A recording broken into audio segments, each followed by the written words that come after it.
8:32 en el territorio continental ecuatoriano, buscando la verdad y abogando por la recuperación de la paz y la seguridad en el Ecuador. Queremos saludar a la economista María Herrera. Ella es académica, analista económica.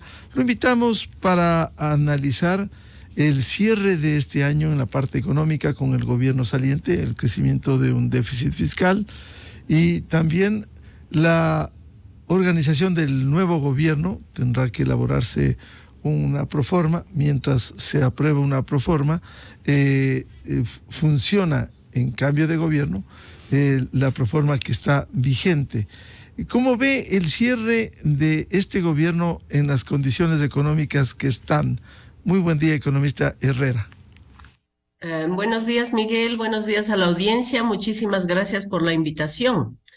El cierre económico de este gobierno está muy complicado.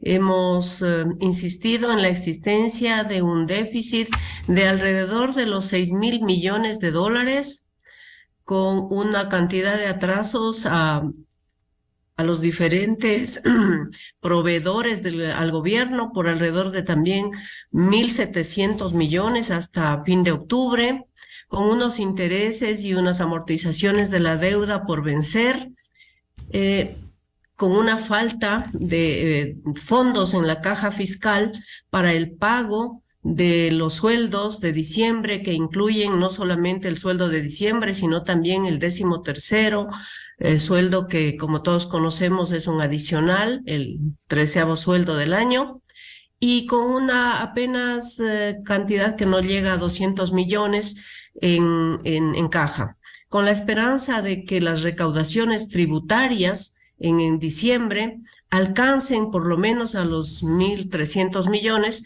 de los cuales 1.200 millones se irían solamente en sueldos y salarios del sector público, lo cual hace pues no prever, sino mirar una realidad objetiva de que las cuentas fiscales son demasiado apretadas, son demasiado onerosas para el Estado. Y esas cuentas, como efectivamente usted lo menciona, se transferirán al gobierno anterior, al gobierno que sigue, de forma que el presidente Noboa, nada más posesionarse, tendrá que, como ya ha comenzado a hacerlo también, gestionar un poco de financiamiento para poder tener recursos y poder continuar con los planes que ha ofrecido, con los diferentes proyectos que están en marcha, con tantas apremiantes necesidades que vive el Ecuador y que no son aplazables, porque hay cosas como, por ejemplo, las transferencias a la seguridad social, como, por ejemplo, las necesidades de inversión, que son prioritarias para el país, porque si no se hacen ese tipo de obras a través ya sea del gobierno central o de los gobiernos seccionales, simplemente, Miguel, el país se paraliza, y un país paralizado en las condiciones actuales que vivimos, tanto en el contexto nacional cuanto en la relación con el resto del mundo, son demasiado críticas para el Ecuador. Condiciones complejas, crecimiento del déficit fiscal, aumento del pago a los acreedores, incluso, déjeme decirle, por quejas que hemos recibido en la revista de Opinión Democracia, incluso la devolución del IVA a gente de la tercera edad, 10, 20, 30 dólares, o sea, montos insignificantes, pero emblemáticos para gente de la tercera edad, no se está cumpliendo los 2 últimos meses. Este retraso en los pagos, qué decir con los acreedores del Estado, ¿puede complicar la agenda para el nuevo gobierno que va a recibir en estas condiciones? Definitivamente, Miguel, porque como había manifestado, la caja fiscal está vacía. Y entonces, ¿de dónde el presidente Noboa va a tener los recursos para hacerlo? Es más, él ha ofrecido que no va a aumentar los impuestos, sino que todo lo contrario, incluso en aras de que pudiera incrementarse el empleo, que como todos sabemos es el talón de Aquiles de la economía nacional y ya es carne viva, porque realmente ahí se mide la situación socioeconómica de un país. Él ha dicho que a las empresas que podrían dar empleo bajaría sensiblemente el IVA, incluso del 12 al 5%. Yo no sé cómo piensa el nuevo presidente recuperar ese dinero, dado que el IVA es la principal fuente de ingresos tributarios que tiene el Ecuador. Entonces, si las líneas de financiamiento internacional están cuasi cerradas, y digo cuasi porque nosotros hemos utilizado ya un alto porcentaje, un altísimo porcentaje del cupo que tenemos en el Fondo Monetario Internacional, si nosotros quisiéramos salir con una venta de bonos, por ejemplo, ahora al medio internacional, pues las tasas son demasiado onerosas, las tasas son demasiado altas, dado el riesgo país que tenemos. Entonces, hablando ya en materia económica y en materia financiera particularmente, yo creo que tenemos que ser objetivos y reales. Hemos hablado en algunas ocasiones de que todos necesitamos contribuir para que el país salga adelante, de que todos, empresarios, de Estado, personas naturales, tenemos que hacer un esfuerzo, y ese esfuerzo significa reducir el consumo, ese esfuerzo significa aumentar nuestra contribución al fisco en la medida que la normativa la manda, la impone, y eso es una cosa que no se comprende bien, porque realmente todos estamos esperanzando, o la mayoría está esperanzado, que paguen las empresas o que se pida financiamiento internacional, cuando todos sabemos que la deuda externa que tenemos ahora, superior a los 70.000 millones de dólares, es una deuda, es una sobredeuda. Es una sobredeuda. Y aquí quiero decir algo. Los países normalmente se endeudan, todos los países, incluso los países ricos, llamemos así, tienen también cargas de deuda, pero lo que importa es que haya un porcentaje respecto al nivel de la producción, que aquí en el Ecuador constitucionalmente se lo ha definido como que no podría superar al 40% del PIB. Y nosotros en este momento, al tener una deuda superior a los 70 o 75.000 millones de dólares, estamos hablando de que casi estamos duplicando ese nivel de deuda. Entonces, por eso yo digo que es una sobredeuda. No podemos, creo, en ese contexto confiarnos tanto en solamente el financiamiento internacional, porque eso retrasa nuestros niveles de crecimiento nacional en la medida en que nos convertimos en exportadores de capital, ya sea a través de las amortizaciones y también a través del servicio financiero de esa deuda, que es alto. Hay un problema cuando el presidente electo inicia funciones este jueves. Va a pedir los datos, va a revisar los datos en los que recibe la caja fiscal, como bien decía usted, economista Herrera, en condiciones muy, muy difíciles, pero tiene que cumplir el nuevo gobierno. Por ejemplo, en diciembre, que estamos a la vuelta de la esquina, habrá que pagar no solo el sueldo del sector público, sino el 13º sueldo, que es algo similar al sueldo, es decir, 2 pagos a la vez. ¿Cómo puede afrontar si no hay recursos en la caja fiscal? Bueno, el ministro de Finanzas saliente ha manifestado que necesitamos 1.200 millones de dólares para esos pagos, y que se esperaría que las recaudaciones tributarias alcancen los 1.300 millones, con lo cual apretadamente se podría cubrir eso con un sobrante realmente mínimo de unos 100 millones, de darse el caso de que esa recaudación tributaria sea efectivamente esa en el mes de diciembre. Sin embargo, como he manifestado y como conocemos muchas personas, quedan pagos pendientes. Usted manifestaba también que hay presiones de los proveedores. Me decían que hay proveedores a los que ya no se les paga casi por todo el año. Entonces hay una justa razón donde estas personas tienen que proceder a exigir el cumplimiento de esas obligaciones, por no manifestar también de otras obligaciones como, por ejemplo, el gasto de inversión. El gasto de inversión lo hemos mantenido a la deriva. porque la inversión pública no existe, porque se está dando prioridad al gasto corriente, es decir, a esos gastos que son inaplazables, como esto que estamos hablando, como sueldos y salarios. Y Miguel, permítame que también más allá de esto yo haga una reflexión respecto a esto, ¿no? A este gasto en sueldos y salarios. Si hacemos una relación con el presupuesto general del Estado, hablamos de que como 9.300 millones, 9.400 millones se van en pagos de sueldos y salarios a la burocracia. Y eso es una cantidad enormemente grande. Estamos hablando casi del 30% del presupuesto general del Estado.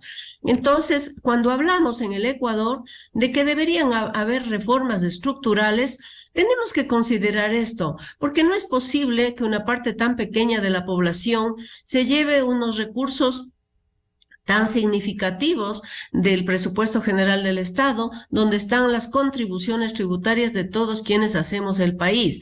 Entonces, yo no digo tampoco que los servidores públicos no se merezcan, todo lo contrario, pero sí amerita que el país, y sería bueno que el presidente Noboa, máximo si él considera que puede tener acceso a una reelección, plantee una reforma estructural a cómo deberían ser los gastos y cómo debería ser también la prioridad de los mismos para que pudiera haber una diferenciación en la escala y que pudiéramos nosotros tener acceso a una mayor equidad de muchas personas que necesitan realmente trabajo, pero que también demandan del gobierno una seguridad, una oportunidad de empleo para poder tener una vida digna. En economía es cuestión de cifras, de números. En estas condiciones, ¿cómo se puede afrontar este momento complejo? Porque, ¿qué va a decir el país cuando revise las cuentas?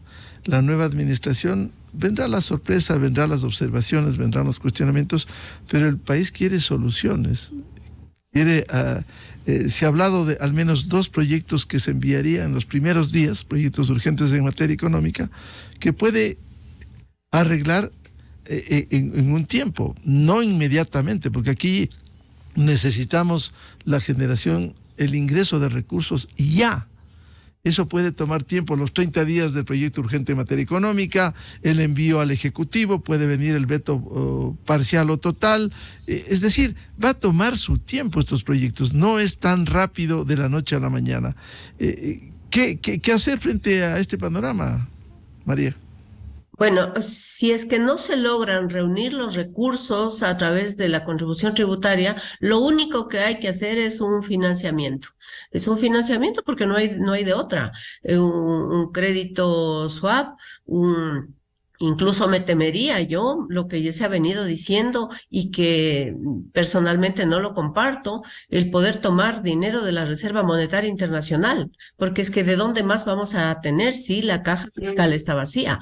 Y como usted lo manifiesta muy bien, son obligaciones inmediatas que hay que cumplir, porque lo contrario sería el colapso. Entonces, no nos queda otra, sino que recurrir a un financiamiento interno. Ya el gobierno había propuesto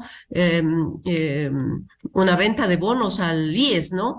Para poder tener liquidez. No se ha concretado eso todavía, pero podría concretarse, porque como usted conoce, de las instituciones del sector público no financiero nacionales, es la única que está en capacidad en forma inmediata concederle o comprarle unos bonos al Estado, que de paso el Estado es el mayor comprador. Bueno, el presidente dijo como electo, como último recurso, como dijo la alternativa Z, el tomar recursos de la Reserva Monetaria. En estas condiciones sería complejo incluso el mensaje, porque la Reserva Monetaria pertenece gran parte a los usuarios que confían y depositan en el sistema bancario y financiero, que a su vez, por encaje bancario y reservas, deposita en el Banco Central. Los otros recursos pertenecen o al Seguro Social, a las empresas públicas, a los gobiernos autónomos descentralizados. Es decir, muy compleja la situación que tendrá que afrontar desde el primer día de su mandato o mañana. Acuérdese, Miguel, que el presidente ya cuando estuvo en Washington hablaba de una posible mora de la deuda externa. ¿A qué se refiere? A que los recursos que están destinados para pagar la deuda externa podrían no pagarse, para con esos recursos suplir las deficiencias y coberturas que necesitamos para hacer en el ámbito nacional.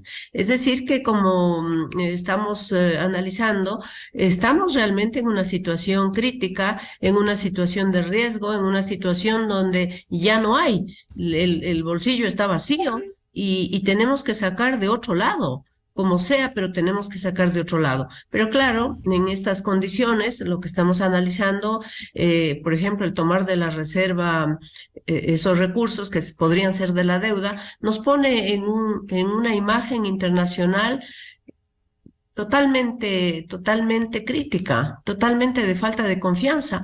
El hecho de que un país caiga en mora significa que es un país insolvente.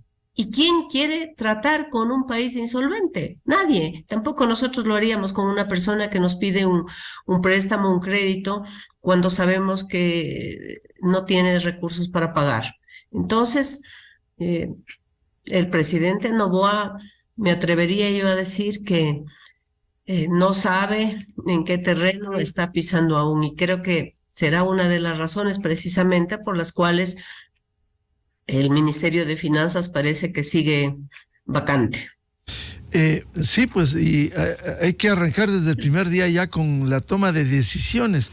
Economista Herrera, por los documentos, uno del Observatorio de la Política Fiscal que refleja con datos oficiales de esta realidad compleja, y también por un análisis de Alberto Acosta Borneo de Análisis Semanal, quizás hay grandes desafíos que tiene este gobierno al iniciar su mandato.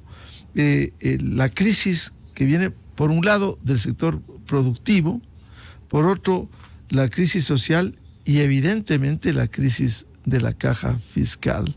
¿Cómo armonizar las políticas para que haya un arranque de un mensaje cierto y que no genere incertidumbre en el manejo de la economía? Bueno, lo primero que yo pienso, aunque no es una cifra, pero es una realidad, lo primero que considero que debería hacerse es generar confianza en la economía. Y esa confianza, para mí que ha empezado un poco mal, porque el presidente que entra al hacer pactos políticos que si bien podría decirse de momento que van a facilitar la gobernabilidad, no se habla en concreto de proyectos que vayan justamente a sanear, a corregir este tipo de problemas que tenemos, sino más bien se ve que hay un reparto entre las dignidades de las diferentes comisiones de la Asamblea, y como ya ha sido público, que se ha hecho pública la petición de amnistía para uno de los miembros fuertes del gabinete del presidente Correa, como es el exministro Patiño.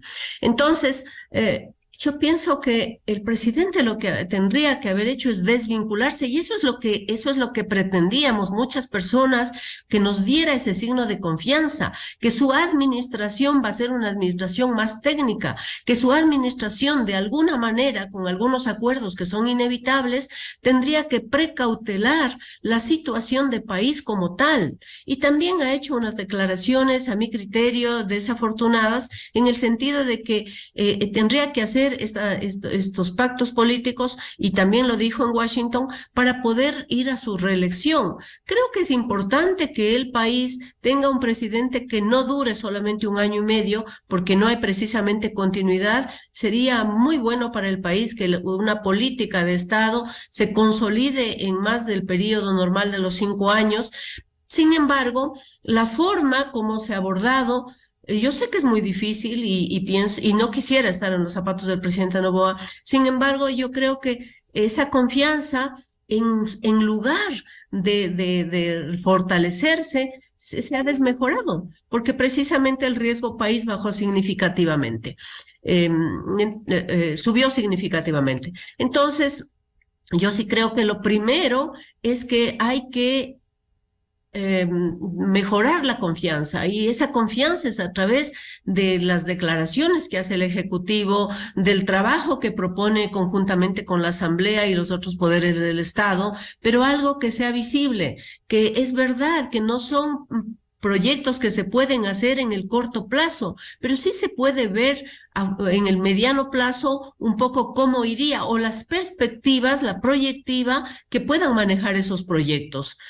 También creo que es importante que se proponga una nueva reforma tributaria, que aunque ya se han hecho muchísimas, y también el presidente Lasso dio pie atrás en su reforma tributaria, pero creo que si no tenemos la capacidad de nutrirnos de exportaciones, porque el petróleo se está disminuyendo cada vez más, el cierre del ITT va a significar la pérdida de más de 2.000 millones de dólares en los ingresos del Estado. Entonces tenemos que ir por una reforma tributaria. La reforma tributaria no le gusta a nadie, pero es que en condiciones en que el país puede colapsar, aunque no nos guste, tenemos que aceptarla. Y ahí es donde yo digo que ese sacrificio lo tenemos que hacer todos. O sea que aquí nadie se puede bajar de la camioneta, porque lo hace el Estado, priorizando sus recursos. Lo hacen las empresas. Yo creo que las empresas también tienen que sacrificarse, no solamente diciendo, si yo hago esto, que me rebajen el IVA, que me rebajen el impuesto a la renta, que me concedan exenciones, que me liberen de tales impuestos. No, tenemos que en ese entorno en el que estamos viviendo, ese es el sacrificio, Miguel, que en esas condiciones, yo que no tengo mucho dinero, tengo que aportar y tengo que cumplir con la ley. No puedo evadir ni un centavo al fisco. Pero claro, si yo demando al Estado que utilice bien mis recursos, el Estado deberá priorizar los gastos, deberá transparentar las cuentas fiscales, porque también, Miguel, es cierto que nos venden cifras que no son reales. Entonces tenemos unas cifras como, por ejemplo, el desempleo, que decimos que está en 4.5%. Sin embargo, usted se encuentra cada minuto en la calle con personas que no tienen trabajo, y usted ve cómo el subempleo ha incrementado significativamente. Tenemos un 60% de la población económicamente activa que no tiene trabajo.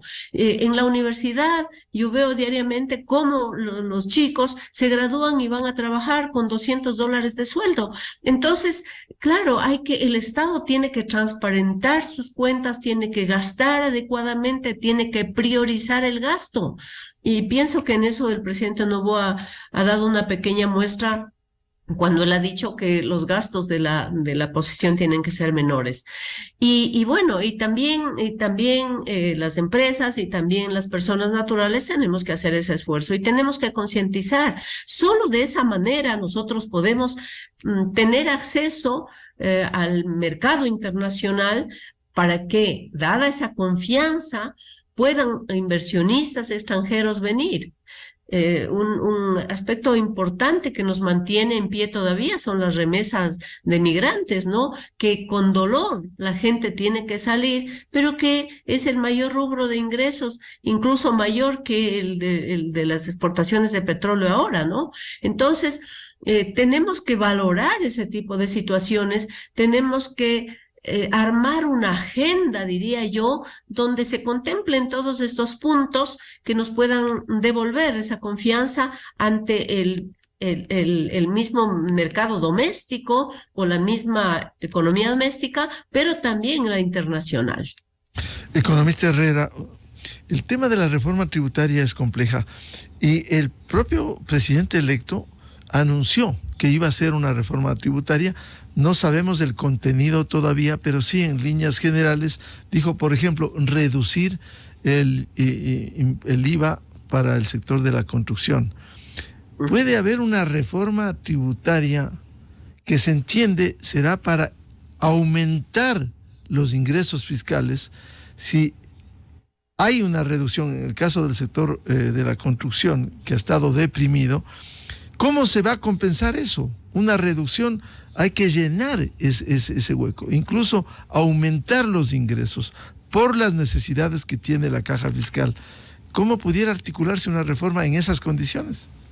Efectivamente, Miguel, esa disminución del IVA para reactivar el sector de la construcción del que usted menciona hace referencia a que solamente eso costaría 78 millones de dólares menos de ingresos para el fisco. Usted dice bien, ¿cómo compensamos eso?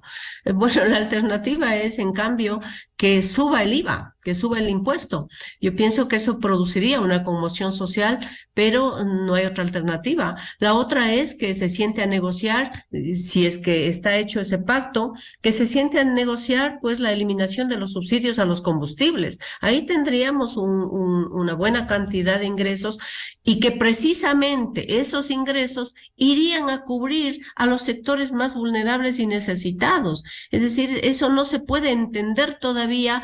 ¿Por qué no es posible que los diferentes sectores lleguemos a un consenso donde veamos que la mejor situación es la eliminación de los subsidios? Porque en este momento, en vez de que ellos sean favorecidos, los favorecidos son las personas que mayormente pueden o tienen capacidad de compra. Y entonces, ese es un tema muy sensible, muy susceptible, pero que aprovechando del pacto que se ha hecho y que pensaría yo que la revolución ciudadana podría controlar esos sectores violentos y beligerantes, podría sentarse a discutir.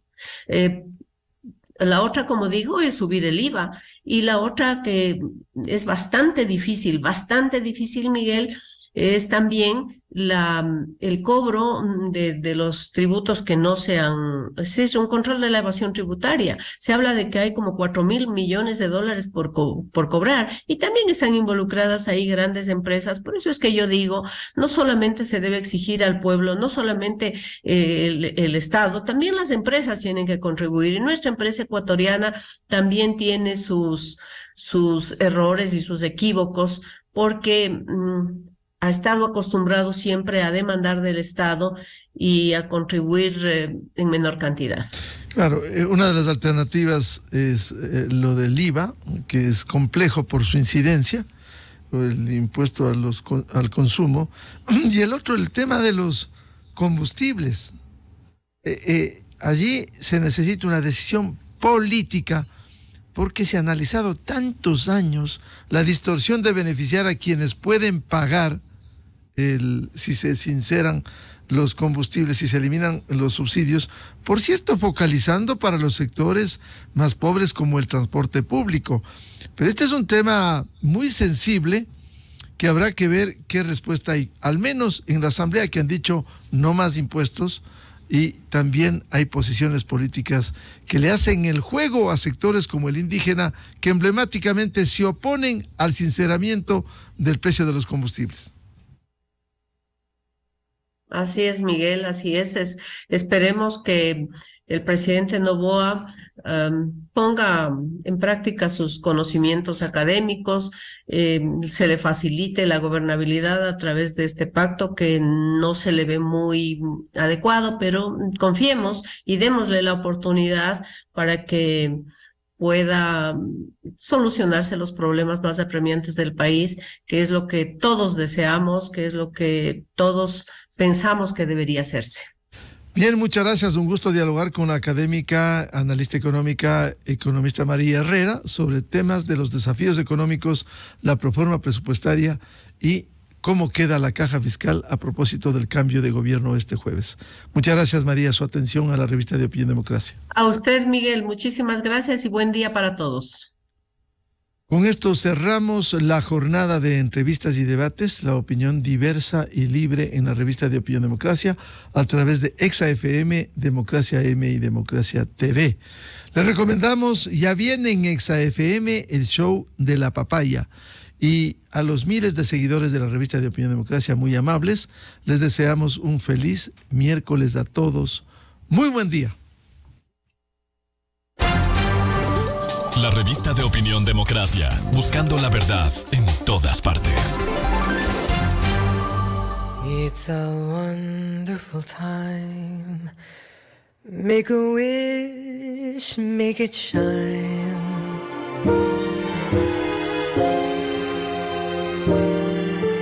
It's a wonderful time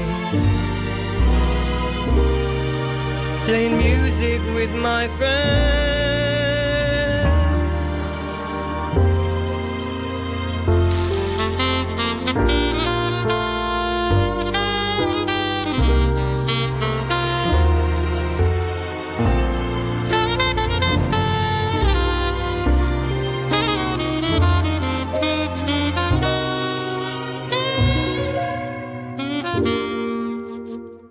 It's a wonderful time. It's a wonderful time for